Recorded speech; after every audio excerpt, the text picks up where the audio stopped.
Olá pessoal, estamos de volta e como sempre a minha intenção é ir trabalhando com vocês os temas que estejam na moda, né? Os temas que estejam aparecendo e que envolvam a nossa matéria de direito administrativo.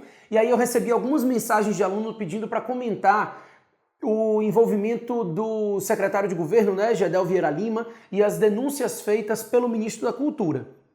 Como eu sempre faço, eu não vou discutir os aspectos políticos referentes a essa denúncia, eu não vou me posicionar no sentido de se deveria ou não ser afastado o ministro do cargo, né, do ministério, mesmo porque isso cabe ao presidente da República, e eu vou somente tomar por base as denúncias e, considerando-as plausíveis, discutir quais seriam as consequências que elas poderiam gerar para a gente. É sempre uma análise pedagógica, né? Uma análise que diz respeito à matéria, não uma análise política. Eu não quero discutir exatamente o caráter de ninguém, a gente não tem condição nenhuma de julgar ninguém aqui. A questão é, as alegações do ministro da Cultura, do ex-ministro da Cultura, são simples. O ministro da Cultura pediu para sair do cargo e a alegação dele era que ele estava sendo pressionado pelo secretário de governo, pelo Gedel Vieira Lima, para que ele pudesse liberar uma obra de um empreendimento aqui em Salvador. Esse empreendimento, ele está embargado na obra pelo IPHAN, né, o Instituto do Patrimônio Histórico e Artístico Nacional, em razão de alguma questão de interesse público cultural, né? Proteção do patrimônio histórico, artístico e cultural, certamente porque se entendia que o empreendimento de alguma forma iria de encontro à proteção desse patrimônio. A gente tem vários terrenos, vários imóveis tombados em Salvador, né? Salvador é uma cidade histórica e por isso nós temos vários tombamentos ao longo da cidade, principalmente na parte do centro, e esse empreendimento ele sairia contrariamente às normas de proteção a esse patrimônio. Essa seria a alegação. E o ministro Gedel estaria pressionando o secretário, né? O Gedel ele estaria pressionando o ministro da Cultura para liberar essa obra. Além disso, a mídia começou a noticiar que a pressão feita por Gedel decorria do fato de que o Gedel tem um apartamento comprado no empreendimento e de que os parentes dele são advogados da construtora, né? Isso é o que a gente vai pescando na mídia, a gente obviamente não tem a denúncia na mão para discutir aqui. As comissões, duas comissões da Câmara negaram a convocação de Gedel e ele ainda vai ser analisado, o caso dele vai ser analisado pela Comissão de Ética, tá? Mas, independentemente disso, o que me fez vir discutir isso com vocês foi o questionamento dos alunos. E aí, o Procurador-Geral da República, ele foi oficiado, né? Então se provocou o Procurador-Geral da República para que ele tomasse uma providência. E ele pode tomar? Sim. Vamos lá. A conduta do Gedel Vieira Lima, a suposta conduta, vamos trabalhar assim como eu disse a vocês, a suposta conduta se encaixaria em uma espécie de ato de improbidade administrativa. Nós temos o entendimento hoje de que os agentes políticos, isso inclui os ministros de Estado, eles também respondem por atos de improbidade.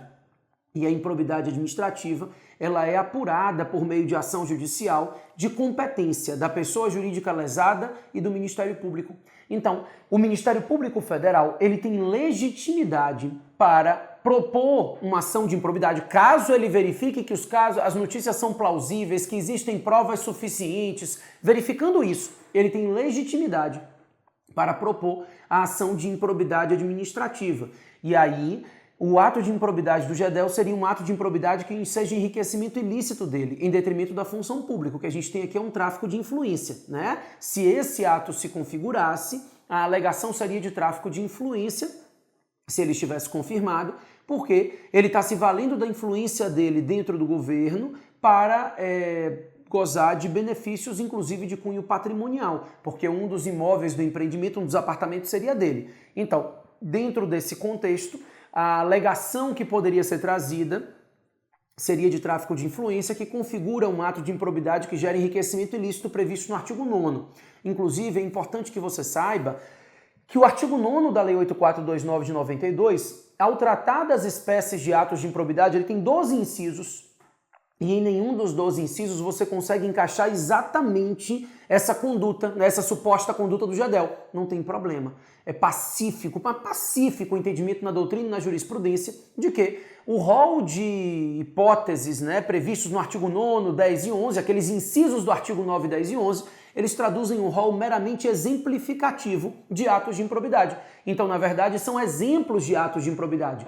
Se eu consigo configurar que por meio de uma conduta dolosa ele praticou um ato que enseja enriquecimento ilícito dele em detrimento da função pública, o ato de improbidade estaria configurado.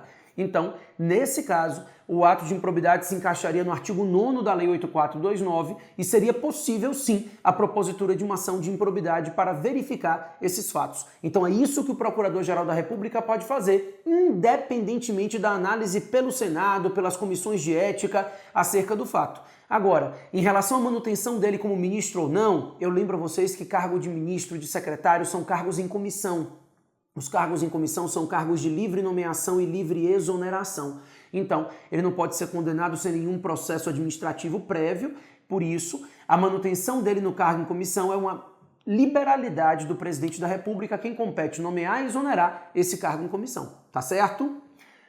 De qualquer forma, repito, as apurações devem ser feitas, se ele foi inocente, essas apurações devem chegar à inocência dele, e declarada a inocência dele, as coisas voltam à regularidade, né?